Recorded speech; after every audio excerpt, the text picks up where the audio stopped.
So now that our basic elements are in place, the next step is color. Adding color in Illustrator is a fun and easy process with swatches, patterns and gradients. But it's important to remember that just choosing a color on screen isn't going to be accurate or correct, especially when it comes to print. So I'll also share with you some cool studio techniques for correct color specifications and swatch editing, which will not only speed up the production of your artwork, but help prevent mistakes, costly mistakes, when it comes to preparing your artwork for print. So back in our CMYK print document, we actually want the background of this entire design to be black. So what we'll do is we'll start out by coming to our layers and unlocking the backdrop color, okay?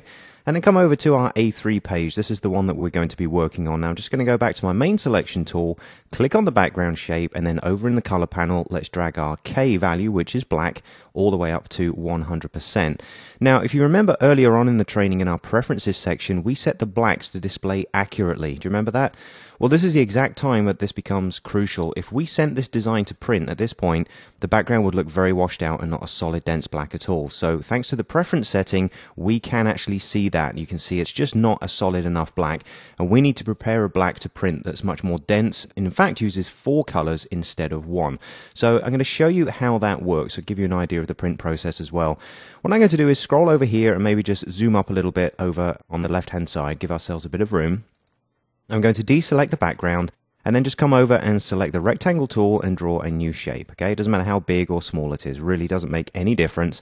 Go back to your main selection tool and double check we have this filled with 100% black. And then what we're going to do is just show ourselves a palette for a second that we need one option from. So come to your window menu and come down to the attributes option. And in the attributes palette, when it comes up, you'll see an overprint fill button. All right, go ahead and turn that on, then you can close the panel down. Now what we can do is just hold down the Option key or the Alt key on the PC and drag a quick copy of this over to one side, and we'll change the coloring here. So let's make this, say, 60 cyan, and make sure you take the black value down to 0, okay? Now we'll have another copy, all right? Doesn't matter where you drag it. Let's change it here. Let's drop the cyan out and maybe push this one up to, let's do 40%. And then we'll do another copy, and as you've guessed it, we're going to put yellow in this one. So drag the magenta out, and let's just push around 20% yellow in, okay? Now, what we're going to do is go up to the View menu, and you'll see there's a function called Overprint Preview, and this is the reason we turned on the Overprint button just a second ago. We want to see how these colors interact when they're printed on top of each other. So let's start out. We've got our simple black background. I'll zoom in again so we can see this more closely. Let's say we took our yellow and we overlapped it onto the black. Okay, I'll do it sort of on the corner, so this will be our overlap area. And when I deselect that, you can now already see in this area here a darkening. All right, looks slightly brownish and slightly yellow because you are only mixing those two colors.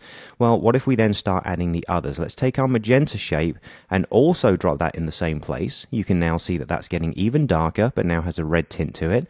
If we take our cyan shape and drop that into the same place and now overprint all of those colors, look at the difference right there. If I zoom up on that, you can see the solid difference between a dense black made up of 4 colors and tints of those colors and just the standard 100% black.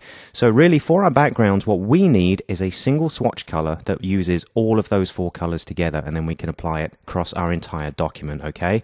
So what I'll do is I'll get rid of those. We don't need them. We can go back up to the View menu and turn off Overprint Preview, and then we can come back over and make a very quick change. So we can still select our box in the background here, come over to the color panel, and now mix a color that uses those same values. Now this is only my suggestion. This is a dense black that I tend to use on a regular basis for artwork that we do here in the studio.